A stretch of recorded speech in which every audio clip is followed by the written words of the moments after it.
అయితే ఈ యొక్క మున్సిపల్ శాఖలో అతి ముఖ్యమైనది అమరావతి రాజధాని డెవలప్మెంటు, క్యాపిటల్ సిటీ. 217 చదరపు కిలోమీటర్లతో ఆ రోజు ఇక్కడ క్యాపిటల్ సిటీని డిజైన్ చేయడం జరిగింది.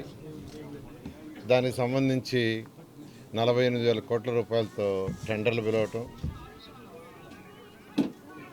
వర్క్ స్టార్ట్ చేయడం జరిగింది. దాదాపు 9,000 కోట్ల రూపాయలు పేమెంట్స్ కూడా అప్పుడు పే చేశాం. ఆ రోజు ముఖ్యమంత్రిగా ఉన్న నారా చంద్రబాబు నాయుడు గారు నాకు ఒకటే చెప్పారు, ప్రపంచంలో ఉన్న టాప్ 5 రాజధానిలో ఒకటి చేయాలని. ప్రపంచంలో ఉన్న టాప్ 5 రాజధానిలో ఒకటిగా ఉండాలి. ఒక డిజైన్లే కాదు, ఇక్కడ చేసే ప్రతి పని వల్ల ఆర్థికంగా రాష్ట్రం డెవలప్ కావాలి. ఇక్కడ ఏ యాక్టివిటీ చేసినా దానివల్ల రాష్ట్రంలో ఉన్న పాత జిల్లాలు 13 జిల్లాల్లో ఆర్థికంగా పెరగాలి. బిల్డింగ్లే కాదు, అలా యాక్చువల్గా డిజైన్ చేసాం. దానికి సింగపూర్ గవర్నమెంట్ వాళ్ళ సపోర్ట్ తీసుకున్నాం. నార్మన్ ఫాస్టర్ అండ్ పార్ట్నర్స్ వాళ్ళకి డిజైన్ ఇచ్చి ఫైనల్గా వాళ్ళ దగ్గర డిజైన్ చేయించాం. తర్వాత రోడ్లు, డ్రైన్స్, డ్రింకింగ్ వాటరు, ఈ ప్రాజెక్టులన్నీ టెండర్లు ఇచ్చాం. అన్నీ ఆల్మోస్ట్ ఆల్. వాటిలో మెజారిటీ పార్ట్ కూడా కవర్ అయింది. అయితే అధికారుల కోసంగా హౌసెస్ షీర్వాల్ టెక్నాలజీలో దాదాపు 90% అయిపోయినాయి. మంత్రులకు కావచ్చు, సెక్రటరీలకు కావచ్చు, రకరకాల గ్రేడ్ అధికారులకు కావచ్చు చేసాం. అదేవిధంగా ఇవన్నీ చేయటానికి రైతులు, ఈరోజు నేను చెప్తున్నాను, రైతులు ఇక్కడ నా వెనకాల ఉన్నారు. 2015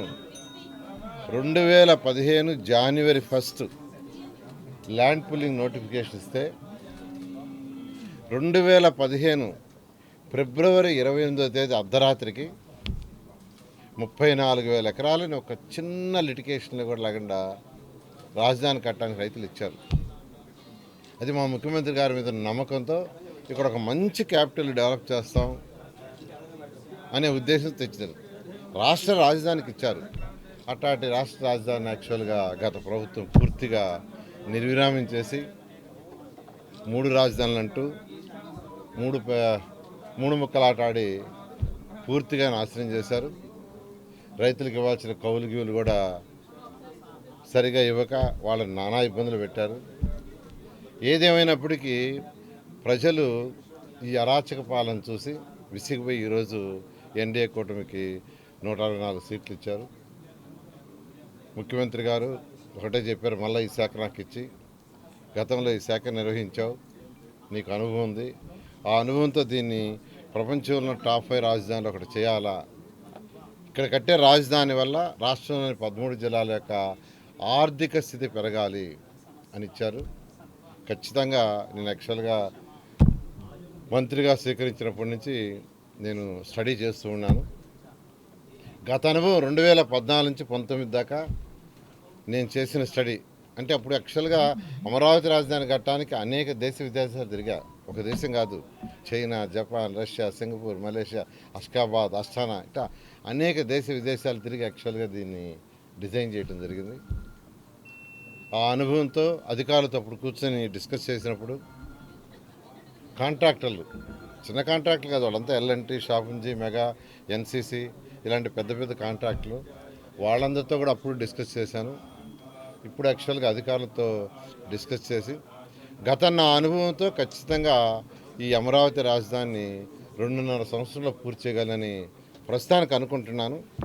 అయితే ఇవాళ నుంచి అధికారులతో కూర్చొని ఒక 10-15 రోజుల్లో ఒక క్లారిటీ తెచ్చుకొని ఆ క్లారిటీని ప్రజలకు కూడా టైం బౌండ్, ఎప్పుడు లోపల చేస్తాం, ఎలా చేస్తాం, ఏది రోడ్లు ఎప్పుడు పూర్తవుతాయి, వాటర్ లైన్స్ ఎప్పుడు పూర్తవుతాయి, బిల్డింగ్లు ఎప్పుడు పూర్తవుతాయి, సెక్రటరియట్ బిల్డింగ్స్ ఎప్పుడు పూర్తవుతాయి, ఇవన్నీ కూడా ఒక టైం బౌండ్ ఖచ్చితంగా రైతు సోదరులందరికీ ఎవరైతే ఆ రోజు త్యాగం చేశారో 34,000 ఎకరాల ల్యాండ్ని ఆ రైతులందరికీ ఆ టైం బౌండ్ ఇచ్చి ఆ టైం బౌండ్ ప్రకారం చేయటం జరుగుతుంది. Thank you. Same master plan ఏమీ మార్చాల్సిన అవసరం లేదు, ఎందుకంటే అది చాలా డీటెయిల్డ్గా స్టడీ చేసి చేసింది, అవసరం లేదు.